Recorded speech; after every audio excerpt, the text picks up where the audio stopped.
Hi సినెక్స్ Telugu YouTube ఛానల్కి స్వాగతం. అందరికీ సంక్రాంతి శుభాకాంక్షలు. మన శంకర్ వరప్రసాద్ గారు సినిమా చూసాం. ఈ సినిమా గురించి కొంచెం మాట్లాడుకుందాం. ఒక సినిమా గురించి మాట్లాడాలంటే ముందు ఏం మాట్లాడాలి, ఎలా మాట్లాడాలి, ఎందుకు మాట్లాడాలి అనే విషయాలను కూడా పరిగణలోకి తీసుకోవాలి. రివ్యూ వేరు, ఒపీనియన్ వేరు, పాయింట్ ఆఫ్ వ్యూ వేరు. వీటిలో మనం ఏం చెప్తున్నాం అనేది కూడా ఇంపార్టెంట్. ఒపీనియన్ ఎవరైనా చెప్పొచ్చు. పాయింట్ ఆఫ్ వ్యూ సమాజంలో మన స్థానాన్ని బట్టి ఆధారపడి ఉంటుంది. రివ్యూ అయితే మాత్రం చెప్పేందుకు కొన్ని అర్హతలు తప్పనిసరిగా ఉండాల్సిందే. కంటెంట్, జానర్తో పాటు టెక్నికాలిటీస్ మీద, సినిమా మేకింగ్లో ఉన్న క్రాఫ్ట్ల మీద అవగాహన తప్పనిసరిగా ఉండాలి. ప్రస్తుత రివ్యూస్ పేరుమో మీద వస్తున్న వాటిని చూస్తుంటే చాలా వరకు అందులో ఉండే లోపాలను భూతద్దం పెట్టి వెతికి బయటికి తీసి విమర్శించటమే లక్ష్యంగా సాగుతున్నాయి. కథలు, నావెల్స్, నాటకాలు ఇలా అన్నిటికీ రివ్యూస్ ఉంటాయి. బట్ ఒక సినిమాని రివ్యూ చేయటం అన్నిటికంటే చాలా డిఫరెంట్ టాస్క్.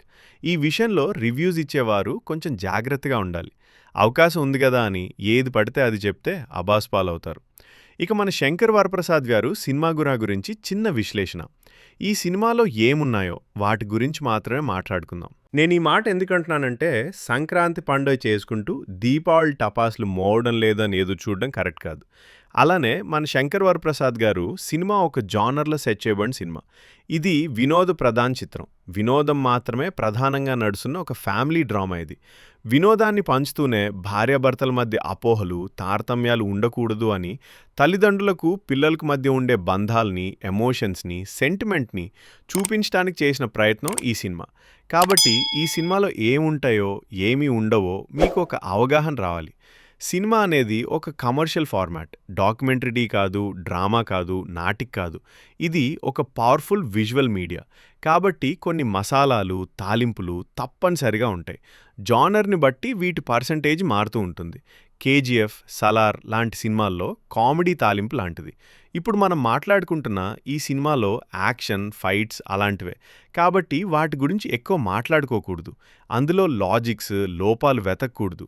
అలా ఎలా అని మనం పిసుక్కుంటూ వాటి గురించి ఆలోచిస్తే సినిమాని ఎంజాయ్ చేయలేం. ఇక ఓవరాల్గా చూసుకుంటే ఈ సినిమా ఒక సెక్యూరిటీ చీఫ్గా పనిచేస్తున్న చిరంజీవి డైవర్స్ తీసుకున్న తన భార్యను, పిల్లలను తిరిగి ఎలా కలిశాడు అన్న కథాంశంతో ప్రధానంగా సాగుతుంది. ప్రసాద్గా నటించిన చిరంజీవి ఈ పాత్రలో తనదైన ఈజ్ చూపించగలిగాడు.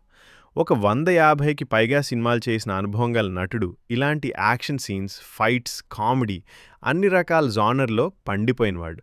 ఈ వయసులో కూడా పాత్రలో ఇమిడిపోయి పర్ఫెక్ట్గా చేయగలిగాడు చిరంజీవి. ప్రతి నటుడికి కొన్ని బలాలు, బలహీనతలు ఉంటాయి. డైరెక్టర్కి వాటి మీద ఎంత అవగాహన ఉంటే అంత బాగా నటుల నుంచి తనకు కావాల్సింది రాబట్టుకుంటాడు. అనిల్ రావిపూడి ఈ విషయంలో 100% పాస్ అయ్యాడని చెప్పొచ్చు. చిరంజీవి బలం ప్రత్యేకంగా చెప్పాల్సిన పనిలేదు. ఏ చిన్న పిల్లాడిని అడిగినా చెప్తాడు. అదే డాన్స్. తన డాన్స్తోనే తెలుగు సినిమా తీరుతన్నులు మార్చాడు అంటే అతిశయోక్తి కాదు. 4 దశాబ్దాలుగా తన మార్కును కొనసాగిస్తూనే ఉన్నాడు. అనిల్ రావిపూడి ఈ బలాన్ని పర్ఫెక్ట్గా యూటిలైజ్ చేసుకున్నాడని చెప్పొచ్చు. చిరంజీవికున్న మరో బలం కామెడీ టైమింగ్. చిరంజీవి ప్రీవియస్ సినిమాల్లో ఇది నిరూపించబడింది. ఈ సినిమాకి అదే ప్రధాన బలమైంది. చిన్నాచితక మసాలా సీన్లు, ఫైట్ సీన్లు, యాక్షన్ సీన్లు పక్కన పెట్టేస్తే అనిల్ రావిపూడి ప్రతి సన్నివేశంలోనూ చిరంజీవి దగ్గర నుండి తనకు కావాల్సింది తీసుకున్నాడు. ఇక డాడీ సినిమా తర్వాత చిరంజీవి అలాంటి సెంటిమెంట్ ప్రధానంగా సాగే సన్నివేశాల్లో ఈ చిత్రంలో నటించాడు. కన్న పిల్లలకు మంచి చేసుకునే క్రౌన్లో వచ్చిన సీక్వెన్స్లో కామెడీ టచ్తో పాటు సెంటిమెంట్ కూడా బాగా పండించాడని చెప్పొచ్చు. పిల్లలిద్దరు చక్కగా నటించారు. గత సంవత్సరం వచ్చిన సంక్రాంతికి వస్తున్నాం. సినిమాతో గుర్తింపు పొందిన పిల్ల పిడుగు, బుల్లిరాజు ఎపిసోడ్ బాగానే ఉంది. ఇక శశిరేఖగా నటించిన నయనతార పాత్ర సమపాళ్లలో ఉంది. ఎక్కడ ఎక్కువ కాకుండా తక్కువ కాకుండా పర్ఫెక్ట్గా అయింది. నయనతార తన ముఖ కవళికలతో చక్కగా నటించిందని చెప్పాలి. ఇద్దరు జోడు కూడా బాగుంది. తన అందం, అభినయంతో చాలా రోజుల తర్వాత నయనతార తెలుగు తెరను అలరించింది. ఘరానా మొగుడు సినిమాలో నగ్మా నటించిన పాత్రలాగా ఈ సినిమాలో నయనతార పాత్ర ఉంటుంది. తన అనుభవంతో అన్ని రకాల వేరియేషన్స్ని చూపించగలిగింది నయనతార. ఏ పనిలో అయినా డెలిగేషన్ చాలా ఇంపార్టెంట్. ఎవరికి ఏ పని చెప్పాలో ఆ పని చెప్తే సగం సక్సెస్ అయినట్టే. అలానే ఏ పాత్రకి ఎవరిని తీసుకోవాలో దాన్ని బట్టే సినిమా సగం సక్సెస్ అవుతుంది. ఈ విషయంలో అనిల్ రావిపూడి తెలివైన నిర్ణయం తీసుకున్నాడు. నయనతారను పర్ఫెక్ట్ చాయిస్గా చెప్పుకోవచ్చు. ఇక అనిల్ రావిపూడి తీసుకున్న మరియు ఒక తెలివైన నిర్ణయం వెంకటేష్ క్యారెక్టర్. కథలో ఉన్న అవతారం, కథ నాకు అర్ధారెక్టర్. కథలో ఉన్న అవకాశాన్ని పర్ఫెక్ట్గా వినియోగించుకొని ఈ పాత్రను డిజైన్ చేసినట్టు అనిపిస్తుంది. వెంకీగౌడ్గా వెంకటేష్ టైమింగ్ అదుర్స్. వెంకటేష్ వచ్చాక సినిమా మరింత వేగంగా పరిగెడుతుంది. ఇద్దరు అనుభవం గల నటులు సునాయాసంగా సినిమాను లాకెళ్ళిపారు. ఒక రకంగా అనిల్ రావిపూడి 2 కొదమసింహాల నుండి అవుట్ రాబట్టగలిగాడు. ఇద్దరు యాక్షన్ కామెడీలలో తలపండినవారే. Really hats off. ఈ మధ్య వచ్చిన సినిమాలతో పోల్చి చూస్తే ఈ సినిమాలో మాలో వెంకటేష్ పర్ఫెక్ట్ క్యామియో. కథలో చక్కగా బ్లెండ్ అయ్యాడు. ఇక తన కామెడీ టైమింగ్తో ఒక ఆట ఆడేసుకున్నాడు. ఇక చిరంజీవి తల్లి పాత్రలో చేసిన ఆవిడ కూడా చాలా డీసెంట్గా ఉంది. చక్కగా తన అభినయంతో ఎమోషనల్ సీన్స్ని పండించింది. ఆవిడ క్యారెక్టర్ని కూడా డైరెక్టర్ చక్కగా యూటిలైజ్ చేసుకున్నాడు. ఒక పెద్ద తరహాగా ఎంతవరకు చెప్పాలో అంతవరకు చెప్తూ, ఎంతవరకు ఉండాలో అంతవరకు ఉంటూ పాత్రలో ఒదిగిపోయింది.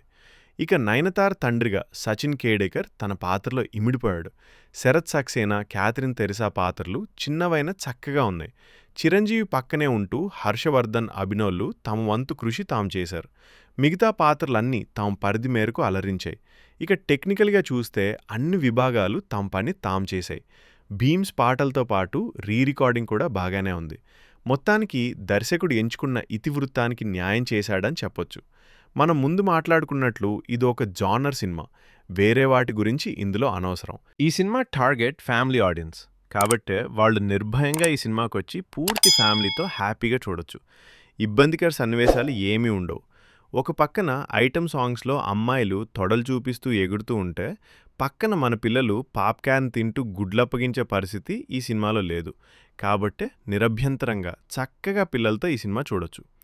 జంధ్యాల, ఈవీవి సత్యనారాయణ, రేలంగి నరసింహారావు లాంటి దర్శకుల లిస్టులో అనిల్ రావిపూడి చేరే అవకాశాలు పుష్కలంగానే కనిపిస్తున్నాయి. ఈ పండక్కి ఫ్యామిలీతో కలిసి చూడదగిన సినిమానిచ్చిన అనిల్ రావిపూడి అండ్ టీం ఇలాంటి మరిన్ని సినిమాలతో తెలుగు సినిమా ఇండస్ట్రీలో దీర్ఘకాలం కొనసాగాలని మనస్ఫూర్తిగా కోరుకుందాం. Thank you.